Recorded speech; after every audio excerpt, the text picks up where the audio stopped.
Welcome to Dark Sorcery. I'm Alfredo Martinez, and I have with me Gazelam Ale. Good to have you on.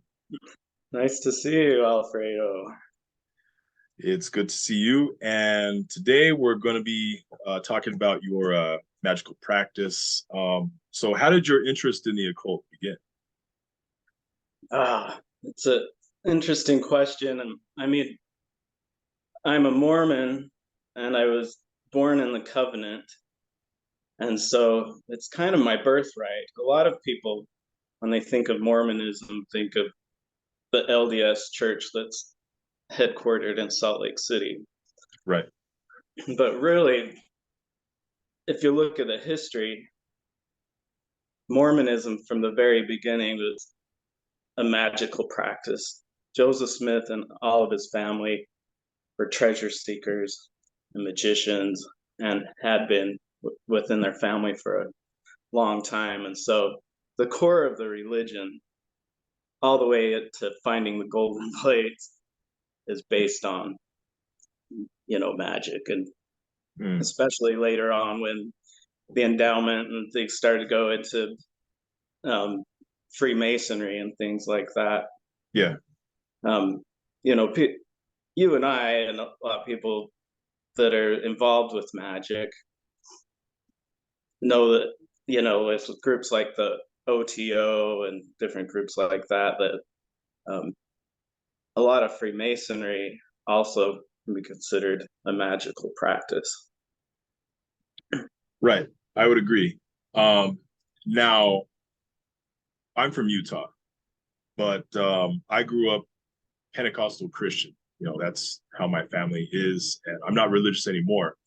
But, growing up, some of the Mormons the families would say, oh, don't tell their kids, don't play with him and his sister. They're not part of the church, and they would, keep us away and not want to talk to us. That wasn't the case with everybody. I mean, I did grow up with some friends who were Mormon and, spent time with me and stuff like that. But we didn't talk about the church. And so growing up, I didn't really learn too much about the LDS church, or the Mormon church, as it's called. But for those of our subscribers who don't really know too much about it, just give kind of a brief synopsis of what it is. Mormonism? Right. Okay, so back in the 1820s, there was a boy named Joseph Smith. And at 14 years old, he was having a hard time deciding which church to join. And so he decided to go into what they call the Sacred Grove, which was a little forest behind his house. And his story is that he was visited by a divine being that told him that no church was true and that to join none of them. And it's pretty interesting because he would say that, he could learn more by going into the mountains or into the woods in 2 hours than a whole lifetime of going to church, of understanding. And, there's a lot of hypotheses that maybe he stumbled upon some type of psychedelic substance or something. But when you hear the account, it almost sounds more like an alien experience or something, Yeah, very much so. A pillar of light comes down, and the story changes as time goes on, and who's telling it or putting it into their studies. But either an angel or God and Jesus eventually is. That was the angel Moroni, correct? Yeah, so that's a little bit of a different story. That happened later on. He was sleeping in his room, and then the angel Moroni appears next to his bedside and tells him that there's some golden plates hidden in a hill, and that he just needs to go to this hill. So this is even a magical type aspect too. Is that he would have to go to this hill, but it was always on the fall equinox. And there were actually, Um, what's that? I was just saying, I was just repeating on the fall equinox. That's some significance. Yeah, it really is. And there was actually, a whole, like, eventually in the history they say you had to get a hold of a black horse and dress in black in order to go. And I have an ancestor named Willard Chase that said that Joseph Smith's father told him that when he went to get the treasure or the golden plates, that there was actually a toad that appeared, and then the toad turned into a spirit and was this guardian of the treasure, and struck him 3 times and wouldn't let him obtain the treasure or obtain the golden plates. And then there was this big back and forth where he'd have to keep going back every fall equinox until, I guess the spirit felt that he could take the plates. Now, I know that there are people who use the Bible to cast spells and to curse people, but I've never heard of anyone using Book of Mormon. So how does Mormonism and magic tie in? Well, just more of the folk traditions of magic. So I'm part of an order called the Order of Awman, which is a magical order, and it's based on the magical principles. But I mean, when it really comes down to it, you almost have to separate the two, because I don't think Joseph Smith's original intention was to start a religion. It's just that it eventually turned into that. And so you're saying that the original intention of Mormonism was to begin a magic order, not a religion. Well, I think it was just already engraved into the culture of the time. And so what folk magic in those days was just kind of a normal thing that everybody did. It wasn't something that it was just kind of engraved into the culture and things like that. Right. But I mean, him as originally, I think it was just more of a way for him to do a job and a financial type of thing, where he could go in and say, hey, I know where this treasure is buried. If you can give me money, then I'll show you where the real money is and everything like that. But it's kind of a con type of thing, where in the sense that you go digging for the treasure, and I mean, this was all drawing out magical circles and pinning it in and finding out where it was. But when they go dig for the treasure would keep going deeper and deeper into the earth. And so they'd say, oh, we're almost there, and then you keep digging and you never quite get to it, because all the spirits pull the treasure further into the earth and things like that. Well, so as far as magic goes, did you just start casting circles and using the Book of Mormon, or lighting a candle and reciting certain passages, or how did that process begin as far as spell casting? Yeah, so in my personal journey, I was, there's probably 200 different branches of Mormonism. So when people think of the church that's in Salt Lake City, that's just the main head church that boasts the most numbers type of thing. And so I grew up in that. Around 19, you're expected to go on what's called a mission, where you evangelize to people throughout the world.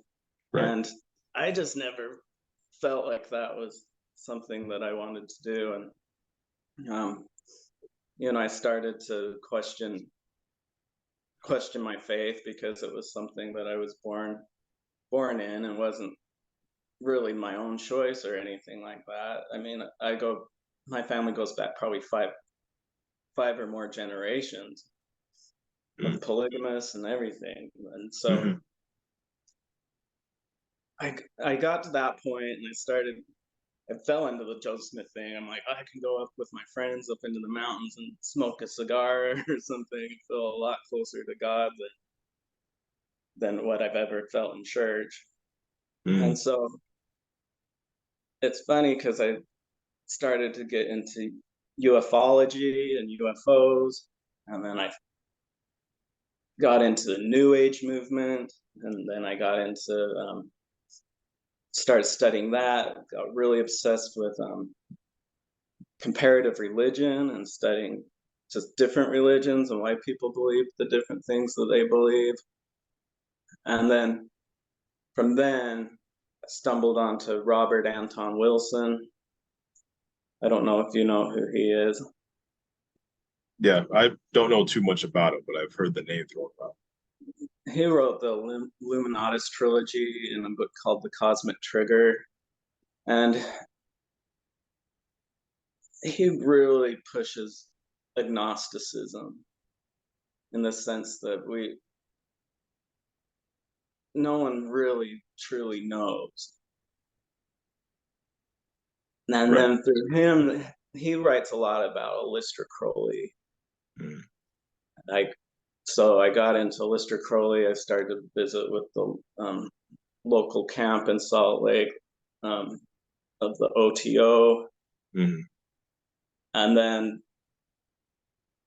rebounded and started studying Mormonism again, and found that there were so many connections to Freemasonry and magic and everything like that, that this full circle happened where it was like, oh my God, I've been a magician all along, and magic is it's just interwoven through the whole culture, but it's been hidden behind the scenes type of thing. And so Mm.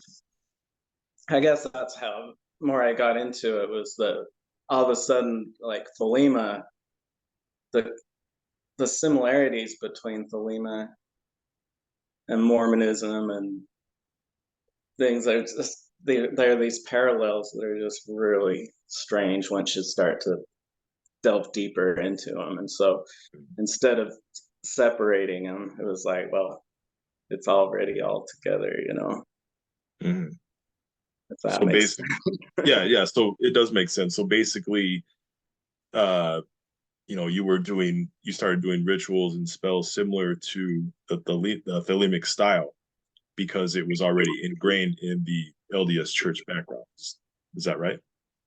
Yeah, I mean, especially when you look at the folk magic traditions and what Joseph Smith and his family was already involved Mm. in. And ironically, a lot of the magical guilds that he was associated with were my side of the family. It was this family called the Chase family, that they were all involved in this together and things. And so it just all of a sudden was like, wow, this is just already a birthright of mine. So Okay, very, very interesting. Now, I know that if you go through Salt Lake City, you'll see here and there different Mormon temples.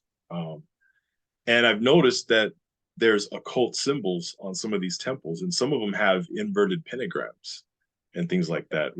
What's up with that?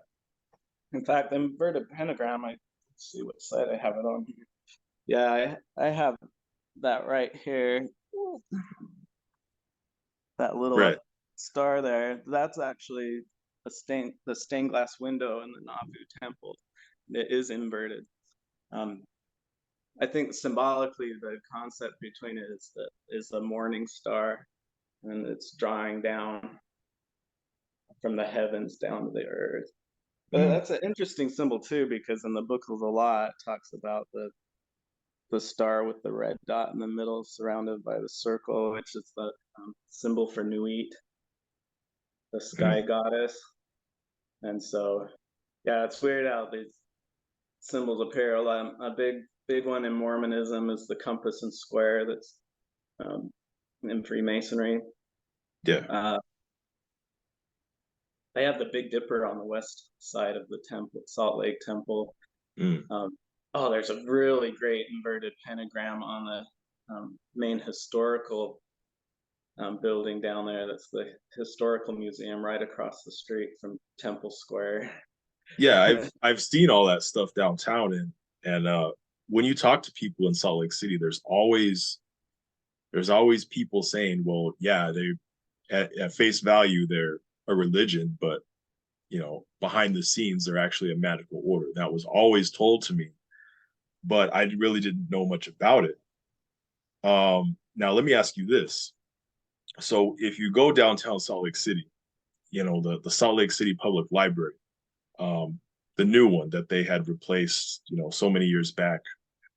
It's a big building, but if you take a look at the structure, it's shaped like a Roman Colosseum. And see, I used to work at the Salt Palace, the Salt Lake City Convention Center for 6 years. When I was working there, people used to tell me that the reason that the library is shaped like a Roman Colosseum is because sometimes they kidnap homeless people or just have random people underground there fight to the death, and that's why it's shaped like a Roman Colosseum. Do you know if there's any truth to that? Oh, I'd be skeptical about it, but it is interesting, especially because that it was the governor's son used to have. He got arrested for having like underground Fight Club stuff when Fight Club was really popular and things. Right.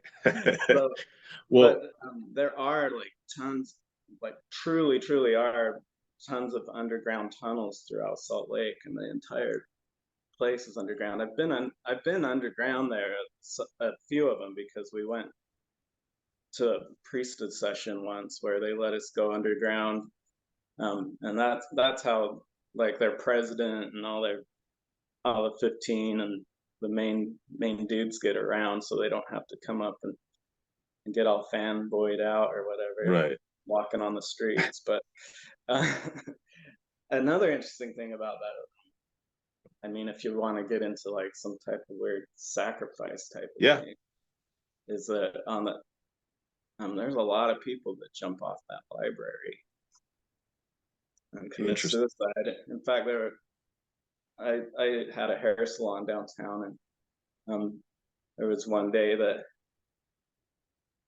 there was a bunch of kids that were on a field trip, and somebody jumped off the building right in front of them, splat on the ground. Yeah. Kind of crazy. Yeah. Now I can actually verify that the tunnel system underground because so as I said, I worked at the Salt Palace, the convention center for 6 years, and it's a big massive building. A lot of people come from all over the world to go there to host different events and stuff. Huge building. I've memorized the whole building. There are secret rooms in that building where, if the president or the first lady comes to visit, they hide them in there before they bring them out. Now there is a secret room that somebody showed me when I was working graveyards one night that leads to an underground tunnel system in that building. So yeah, there are a series of underground tunnels under Salt Lake City. Oh yeah, different access points and stuff too. Like there's a lot of weird urban myths about it and things, and it's kind of funny when you think of like the mole people or some type of reptilian race that lives underground or something like that. Yeah, You could really there's a lot of rumors that make you think, and then you come across certain people and see certain things. You're like, is that true? you know. Um, Now, so would you say that at times you find it necessary to say curse people with the Book of Mormon? Oh, well, let's see. I think I have some right here. Let me grab one really Yeah. quick. I have these little Magick Mormon mole crickets, and these are based off a curse that's in another scripture called the Doctrine and Covenants, where Right. if you're doing missionary work and someone doesn't accept you, then you can go away by a river and wash your feet, and then dust your feet off and then cast them away. And so I've created little mole crickets and modified it a little bit. And Mm. so and in whosoever place he shall enter, and they receive you not, in my name ye shall leave this cursing instead of a blessing, by casting away the crickets against them as a testimony, and then cleansing your feet by the wayside. These can be purchased at the Order of Awman site on Etsy. But you know, for me, I see Magick and use Magick more as an creative tool, an artistic tool. Right. And you know, also I think Magick can be seen as meditation, but more like active meditation. Right. Something where you're actually having a practical, like with the God forms and different things, where you're using practical ways to meditate your mind or to. Yeah, it's a lifestyle. I mean, yeah, King Belial said one time, you know, don't just concentrate on the ritual, but make your life the ritual. You know, your whole life a ritual. You know, and that really resonated with me. Yeah, I really like that, and as I've gotten older, and you know, I've been involved with more of the practical magic side of it for over 20 years, and I really truly am an agnostic about all of it. And for me, it's more something just to kind of play with, and I don't know. I'm a with us talking, you wouldn't think so, but Right. I truly am a critical thinker, and I'm just more somebody that I try to use reason and really tune into things that I don't know what I'm trying to say about it, but for me, it's a creative tool, Right. and it's not something I take super serious or anything, you know. It's something that basically you're tuned in and go with the flow with nature is what you're saying, right? Yeah, but I'm a skeptic at heart. Well, that's good. We should all be skeptics at heart. Question everything. Oh yeah. Yeah. Even really profound things. I mean, I don't know. I guess you know, Mormonism has a huge cosmology, and essentially it really is a polytheistic religion, because we're talking gods and goddesses and worlds upon worlds. And you know, I had a mystical experience once where I saw the goddess, and she appeared in front of me, and she was like multiple universes just melting into itself. And Right. I was like, you know, Joseph Smith doesn't have anything on me. I've met the goddess, you know. Right. but but it's in here, you know. Yeah. Now, is it true that Joseph Smith used some kind of Egyptian seer stone to translate those tablets? Um, he did use a seer stone to translate the tablets, and the funny thing is that that's my family's seer stone. They were digging a well, and my cousin Willard Chase found that stone, and he's like, "Wow, this is an interesting looking stone." And Joe Smith's like, "Oh, wow, that is cool. Let me look at it." Yeah. And he grabbed it out of his hands, and then kept it. And then the Chase family actually got it back from him. And then Hiram Smith, Joseph Smith's brother, went to him and said, "You know, we can't go further with the translation if we don't have that stone." And Willard was like, "Well, you know, I really want to keep the stone. I like it as a curiosity." And Right. he's like, "Well, will you let me borrow it?" And so he did let him borrow it again, and then they stole it and never gave it back. It's in the vault of the church now, and they have that thing. But it's an interesting little stone, because Uh, It's like banded hematite or a banded Okay. jasper hematite thing, Right. and it's kind of an egg-shaped little brown stone. But they say what they think it is a dinosaur gizzard stone, where they, Huh. dinosaurs like chickens will um, half swallow a stone because it helps break up and digest the food and things. Right. So it's perfectly smooth and round, but it is a really curious stone because it probably was swallowed by a dinosaur at one point. Very interesting. Now, tell me a bit more about the Order of Amun. Yeah, the Order of Awman,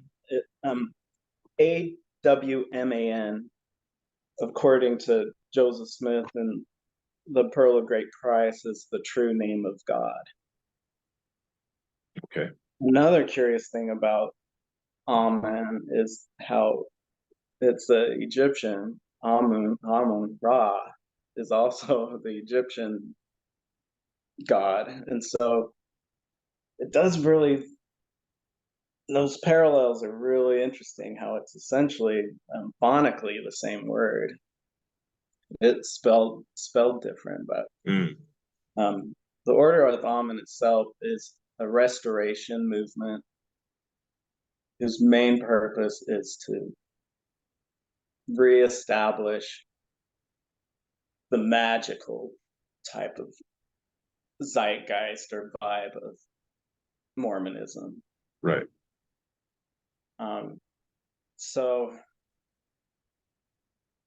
Now, let me ask you this: what would you say is the connection between Mormonism and ancient Egypt?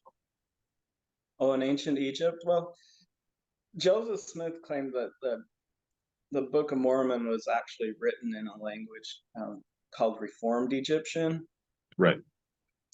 and so I think most of that goes back to like Joseph and the amazing Technicolor Dreamcoat and all of that Right. kind of stuff. Right. That biblical story. Yeah.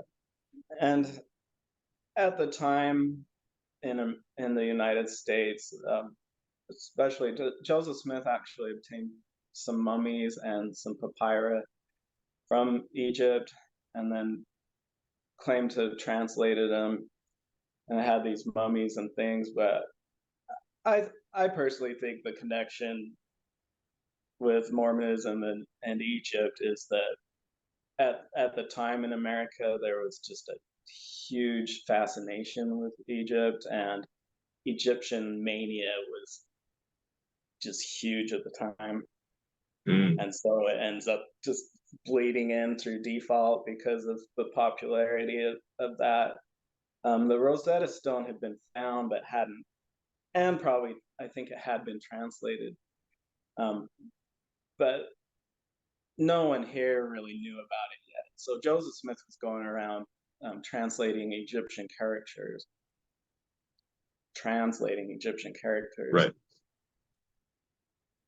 but in Oh, reality, it was just he was just kind of making up his own shit.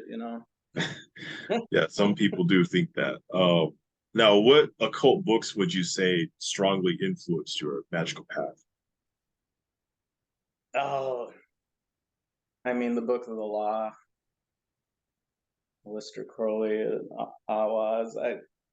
I like the concept between that, where the three chapters are broken up between the three deities of Nuit, Hadit, and Ra Kuit.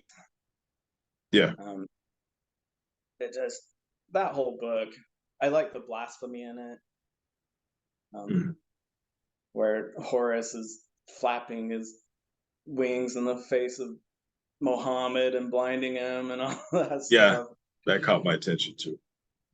Um, I think that's probably one of the biggest books. I really, really love Scott's Discovery of Witchcraft. Mm.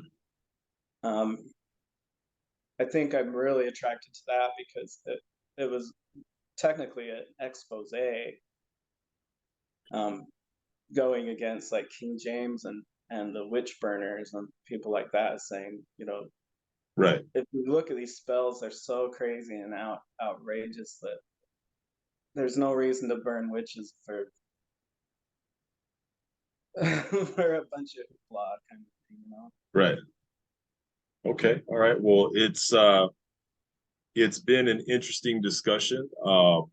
Everybody who's watching, below in the video description, I will have all of Gazelam's social media links and his website. If you want to check out all his stuff. He's got a lot of interesting stuff on his TikTok. I encourage you to check that out. Gazelam Ale, thanks once again for coming on. Hey, Alfredo, thanks for having me. It's really great to meet in person, and I love your channel. I've watched a lot of the videos on there. We connected because of Gion, and he's a really interesting, cool dude. Shout out to Gion for introducing us. Yeah, for sure. Yeah, and everybody who's watching, go ahead and like and subscribe to Dark Sorcery.